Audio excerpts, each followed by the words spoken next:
Hey, this is Brian again, and I'd like to ask you to do a favor. We can't do this work without people like you, so if you can, please like, share, subscribe, tell your friends about Bring Back The Porch. About probably 45% or so of our members are between, they're brand new members to about 9 years. We have a percentage that's very senior and experienced and coming upon retirement in the next few years. So I think it's a good mix of experience with young people. So new ideas, people that with a lot of experience that know how to do the job. So I like our current mix of what we have, and it's always exciting when you have a recruit class in the building. So they bring new ideas and it gets a lot of energy in the building, which is exciting. This episode of Bring Back The Porch brought to you by Bernie Leahy, River Street Realty. Let's get you home. Well, as much as I would like to spend the next 30 to 40 minutes talking with my friend Al Murphy about our beloved Chicago Bears, we have other matters to talk about today. The Chief of Police from the Medicine Hat Police Service is with us, and you have just completed and, I guess, released the 2025 year-end report. We have, Brian. Thanks very much, and thanks for having me here today. Really appreciate it. What stuck out in your mind as the highlight as you look back in the rearview mirror? I would say, other than issues around crime, I would say it was a great year of partnerships for us in town and outside of Medicine Hat, but especially with Medicine Hat College with our training partnership with them, and the First Responders Academy with the Medicine Hat Catholic Board of Education. That really stood out to me, and those are important community partnerships to build for the future, and that was that really stood out. Yeah, I had them at the top of my list here too, so great minds think alike. Absolutely.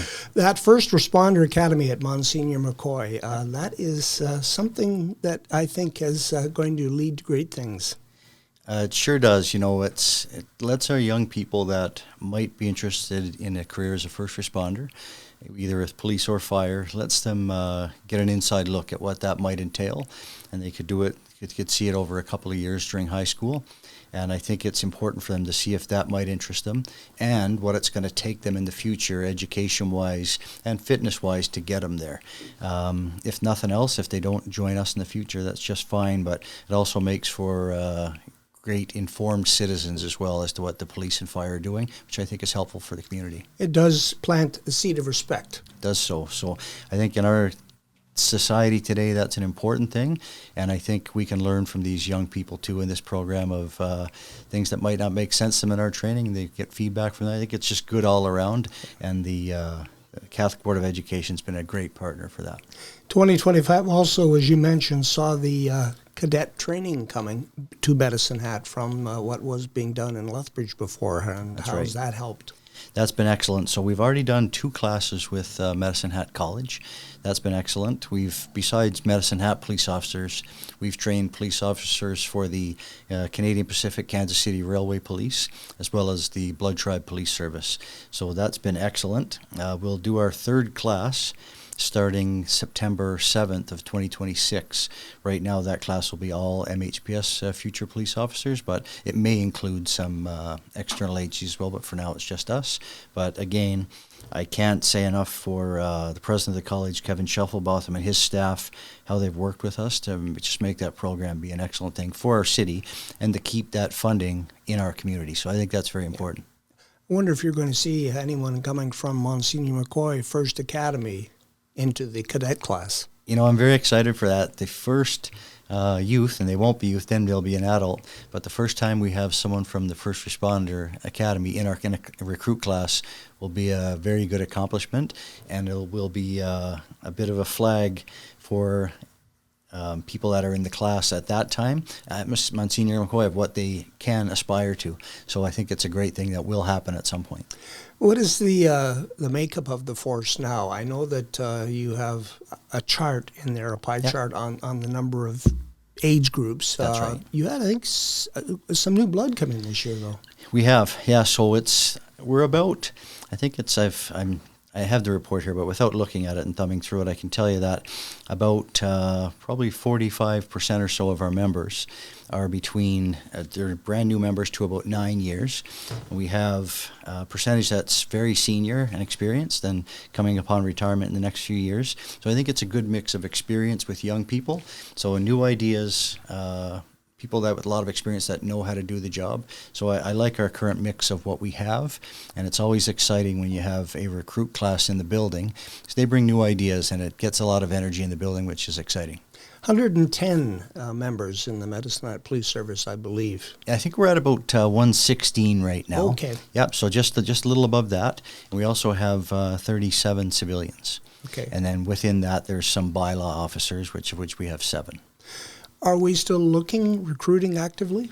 So we just are winding up we've been recruiting since the fall. The recruiting team will present to the executive team on I believe, June 16th about who are going to be our applicants that'll be successful to be candidates in our next recruit class starting on September 7th. So that's upon us right away at the end of next week, and that'll be exciting too. One of the things that stood out to me from 2025 was the fact that the downtown patrol unit increased in size. Yeah, so that goes back to last year, and during the budget process in 2023, I believe it was, council approved for us to have 2 more members in downtown patrol unit. They saw the value of the program and the issues of social disorder and the unhoused in the downtown area. And they gave us the extra members, which was awesome that they had the foresight to do that. And then we put them on bikes last summer. So it's a great contingent. There's a sergeant and 4 constables there now. And they do a great job of engaging the businesses and the stakeholders downtown, dealing with the issues, but also not just enforcement, trying to get people housed that they can or get them the help they need if they don't know how to get it. Now, there are some people that aren't looking to be housed. They feel that they're living their best life out on the street, and that's unfortunate, but that's something we have to deal with. So there's takes all different kinds, but the downtown patrol unit are doing a great job. They are building relationships with both the unhoused and the business community. They are so. They're there to help everybody. It's we don't want people to be fearful to come downtown, to walk downtown, to shop or eat downtown. That's not the way it should be, and downtown patrolling is a big part of making sure that's the case. One of the things that impressed me when I attended a presentation by the downtown patrol last week was how well they know those people. Like I think it was Sergeant Bourne was saying, if you can tell us what they walked like or what they were wearing, you may not know their name, but we will. That's a fact. So I would say that's true of all of our police officers in town. Just this morning at 7 a.m. I was on a shift briefing, and there was a picture of an individual that was involved in crime in our city in the last few days. And these guys and gals can look at the pictures and say, I think that's so-and-so, based on the picture. And that's one of the great things about our community is that we're a nice-sized community, but we're not too big, but we're also small enough that members build relationships with people, but they know who's who and who is doing what, which is important. A firearms update also in 2025. Why was that needed? That was needed. The firearms that we were carrying back prior to the firearms transition at the end of end of 25 into 26, they were about between 20 and 23 years old.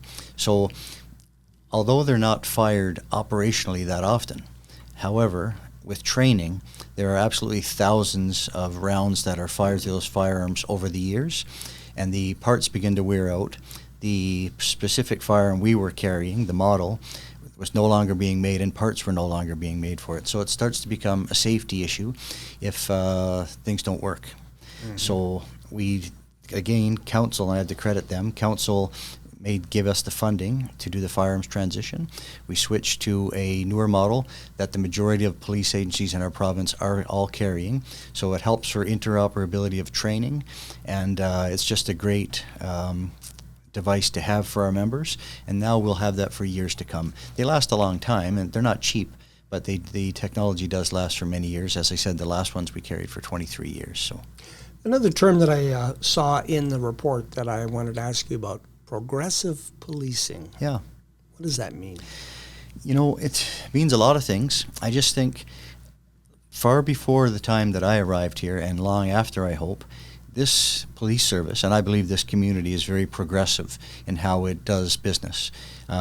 This police service has embraced technology for a long time. It was an early adopter of body-worn cameras before they were ever made to be mandatory equipment. It's embraced much equipment like that in technology. We continue to do so with drones, and we're looking at a drone as a first responder program. So being progressive means just not sitting back and resting on your laurels, and it means embracing technology to make us as efficient as we can be based on what we're trying to deal with. So this service has a history of it, and I'm continuing that, and I hope whoever comes after me will continue it.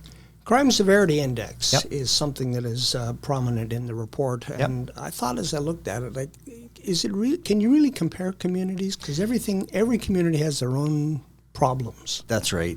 I'm glad you said that. That's a great point, Brian.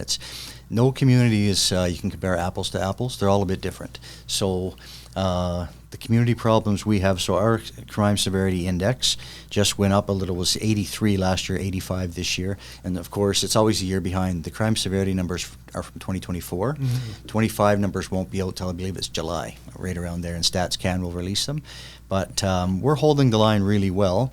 But you're right. What is true for one community is certainly not true of another. They're all a bit different. The geography is different. The makeup of its citizens, and it all changes how things are done in a community. So we do our best, though. I'd like to see a drop in the crime severity index, but some things are out of our control, some are not, but we're always working towards that. The Peace Team was expanded, I believe, this year. You expanded it to an opioid dependency program. That's right. So that program is very important. So again, it's the Peace Team works several days a week. It's the police service and our bylaw services with the fire department, the Mawassan Friendship Center. We actually have a person that has lived experience as part of the team. Recovery Alberta is with us, community housing. The idea behind it is people that, and we see it often around town, they'll live in green spaces or along the river valley, not right now, of course, due to river levels, but they'll live around the city in tents and whatnot, or live in a very difficult situation. The Peace Team takes reports from our citizens on those encampments, or ones that they find in their own. They go and they try to see if they can get the person housed. They generally know who they're dealing with, get them housed. It's not a safe way to live. Many of them will heat a tent or whatever the structure is with a propane canister or tank with a heating device. It can cause a fire and it can lead to death. So we don't want that to happen. We don't want large-scale fires to happen in our city or in our river valley. So the Peace Team works to get people housed, to get them the help they need. Sometimes there's enforcement that's involved, and I think our citizens expect that of the police to do that and to not allow these things to happen and to take hold where you can't stop them. So I think our citizens expect that of us. Domestic violence, the Safe Families Intervention Team. Yeah. I know that the charges declined for a third year. Yeah, it's hard to, you can't really pinpoint any reason for that. Like that's, if there are things not being reported or if they're not successful in the courts, there's a lot of reasons that goes into that. So I won't certainly say anything negative about the Safe Family Intervention Team or the courts or anybody else, because I think we all work together very well. I will say that that team is doing an amazing job for victims of domestic violence. It's very important. And we want people to report. It's very difficult. During COVID, a lot of people didn't report and couldn't report because they were stuck in situations with people because they couldn't leave the home and they had nowhere else to go because of the situations we face. So I think the SFIT team does a great job.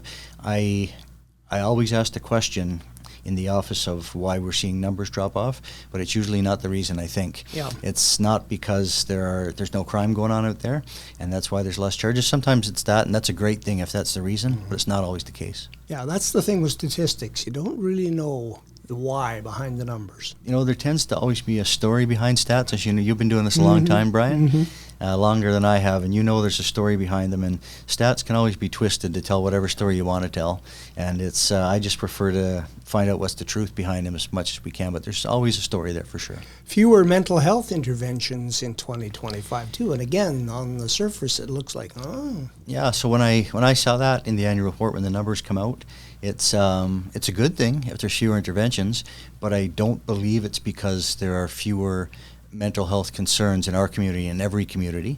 There's various reasons why the numbers drop off. Either people aren't calling us or families are finding other ways to deal with it on their own. But I do believe mental health and addiction. They go together. It's a big concern in our community and in all communities. And my heart goes out to the families dealing with it, because it's probably feels like it's a losing situation at times. So my heart goes out to them, and we do the best we can with that, and we work with everybody. But yeah, those numbers going down don't give me confidence that there's less issues out there. It's just that we're unaware of them probably. Yeah, it's just something to keep an eye on. And we always do, for sure. Photo radar was the year 2025 when you had to reduce the number of places where it could be used. And That's that right. left a pretty big hole in your budget too.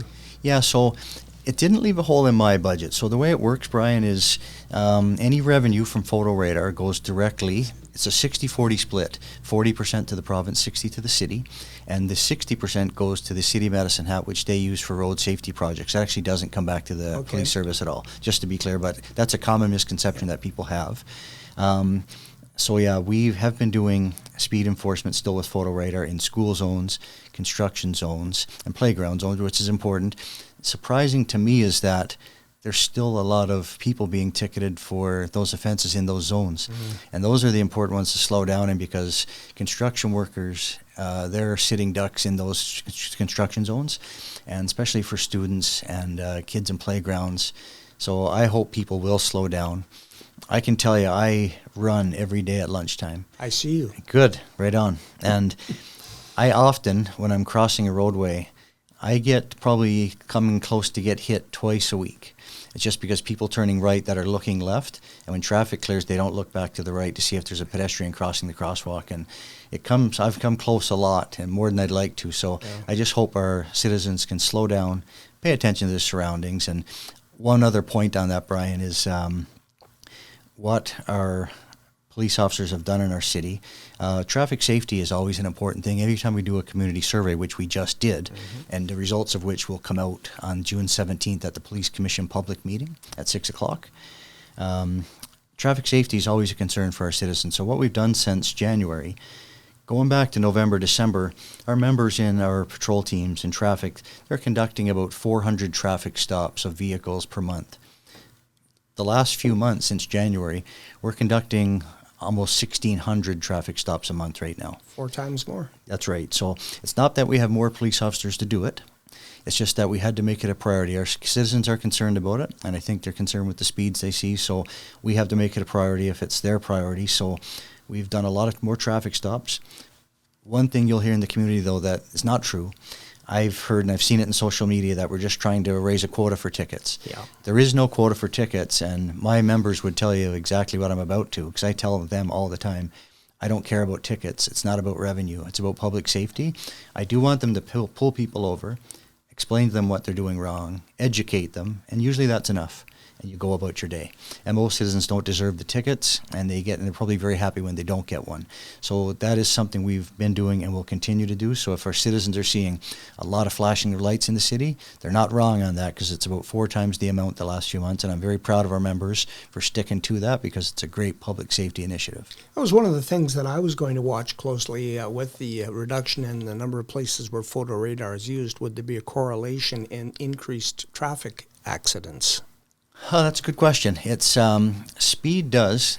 What happens with speed is if there's going to be an accident, the locations don't always matter. The locations aren't the cause necessarily, but speed makes the collision results more severe to the occupants of the vehicles and the drivers. The injuries are more severe. So it's hard to say about the locations, but I have noticed since photo radar was shut down to just 3 different areas we could do, I've noticed, and probably you have as well, Brian, the speeds went up in our city. Yeah. But I have noticed the last few months, the speeds have come down a bit, because people are getting talked to a lot, and that's important. They should. And for most part, it's education. Some people are getting tickets, there's no question, and they likely deserve them. But there's a lot of education going on. I think our citizens tell us in the community surveys, they want traffic safety to be a priority, so it is. Fraud, that is one that is... I think every day you can read a story about somebody being defrauded, and 100%. I don't know if that's any different in Medicine Hat or not. It is not. It's the same in all communities. Many of the people doing it do it from overseas through computers, because you can do that these days quite simply. And you can hide your identity. It's very hard for any police service to deal with because of that, because it's happening from overseas. Some are within our own community, but most are not. What you'll notice is that the frauds went way up. Mm-hmm. What I will tell you, though, and you likely know this, it's the tip of the iceberg. Most people don't report frauds and that they've lost money because they're embarrassed by it. Now, we want them to report them, but they don't because of the embarrassment. Some people have lost their life savings or good portions of their retirement savings because they were scammed, and they're embarrassed by that. So they don't tell their families, and they don't tell us. So we hope they will tell us, and we do a lot of presentations all year long at seniors' residence, and we've done them at the Viner Center before. We do them wherever people will listen to tell people what's going on, because we don't want our seniors or anybody in our community to fall victim to that, but nonetheless they do. That's the thing. If they don't report it, they're actually helping and abating those fraudsters. That's right. And it's important because if we know about it and if it's a trend, we'll get out into the media and social media in town and tell people, be careful for this. But people are being scammed. It's unfortunate. One thing will always say is, if it seems too good to be true, it is too good to be true. And if it's a senior, maybe ask your kids, ask someone that you know that you can speak to, and what they think of a certain thing that you're being offered. And with artificial intelligence now, it's becoming even more difficult. So that's probably, we could spend hours talking about that, even though I'm certainly not the expert to talk about that, but it's concerning. Violent crimes against people, those are the events that catch the headlines. That's right. How did we do in 2025? Yeah, so we were slightly down in 2025, which is good. The property crimes were way up this year, and the reason for that is anytime that social disorder and when you see the unhoused, like we see downtown, issues like that tend to go hand in hand with property crime. Now, they're not the only ones responsible, so I'm not casting all the blame there, but there is some there. The point I want to make here is that it's very important for our citizens to understand to don't leave things in your vehicle that are visible. Lock your vehicle up all the time, and if you have to leave something in your vehicle, maybe put it in your trunk at a site. But it takes about 2 seconds to get into a vehicle and probably not much longer to steal a vehicle. So it's important to lock vehicles up. Don't leave wallets, purses, anything of value like sunglasses, change, anything. Don't leave it in the vehicle in sight, and someone will go on to a different vehicle. That's quite important. The organized crime section stats, I checked off something here that sort of caught my eye. Criminal code offenses, 363 compared to 167 the year before. What's the story behind that? Yeah, so we have a joint forces team here in Medicine Hat. It's called ALERT. It's Alberta Law Enforcement Response Teams, and it's a joint operation between us and the RCMP.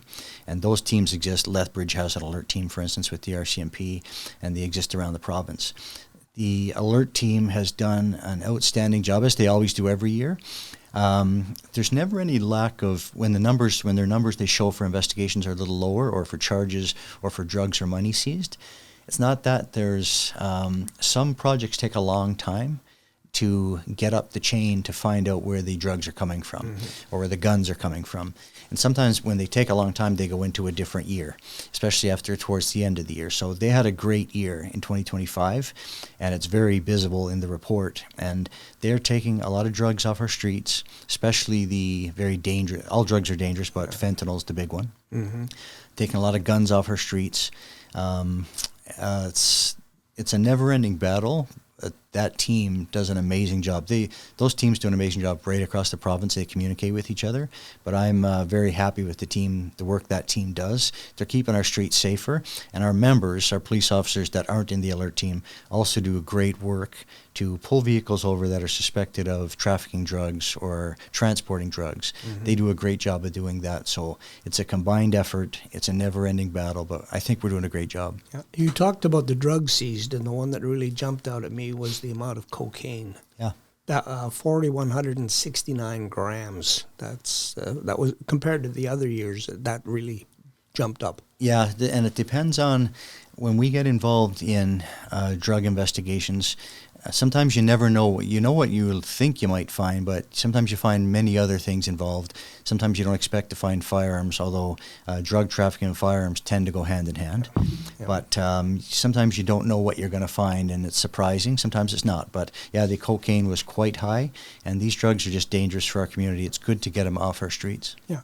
Fentanyl pills. none in 2023, 58 in 2024, and none in 2025. Yeah. That's one of those head scratchers. Yeah, it's very interesting.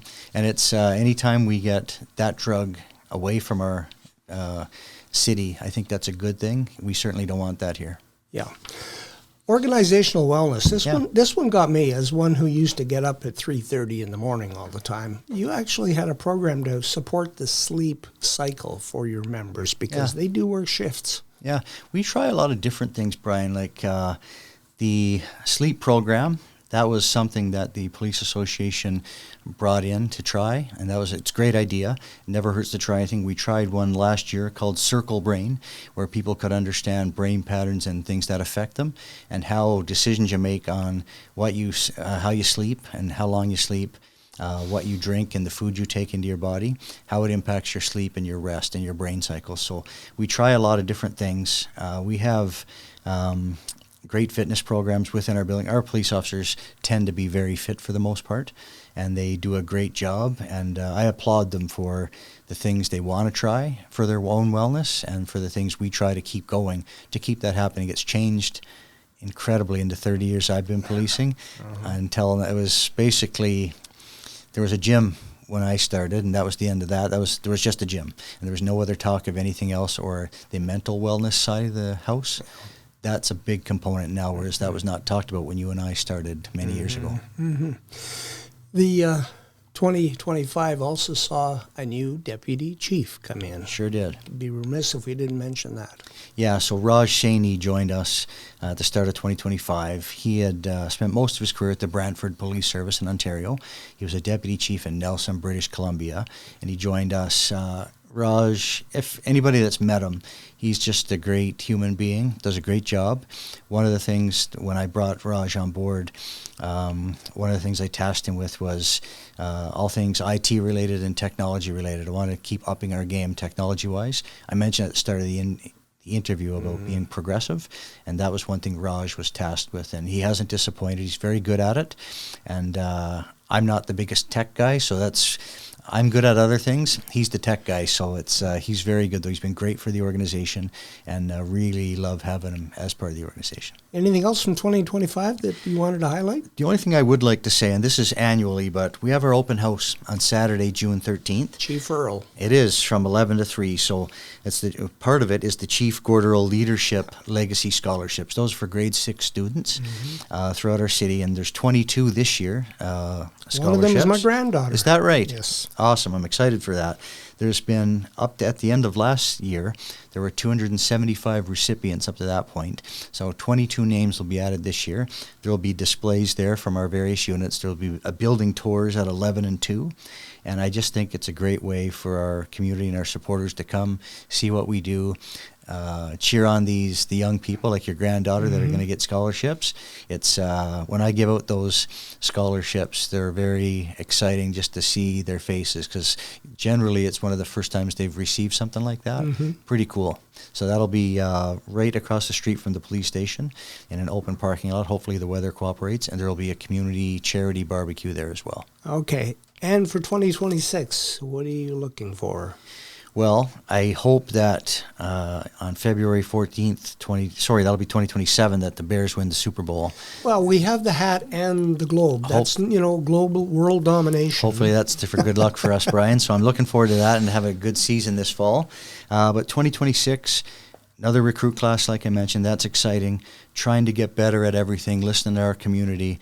It's always the balance of doing the best we can with resources we have. I appreciate this community. It's a great bunch of people here. I love living here, and I'm glad that our community are the people they are, because the police service loves working with this and in this community, and we appreciate it. So I hope the community will continue to work with us. We're never going to be perfect, but we're always trying to get better for them. So that's what I'd like to say for 2026. Chief Alan Murphy, thank you for the visit. Thank you, Brian, and go Bears. Go Bears. Da Bears.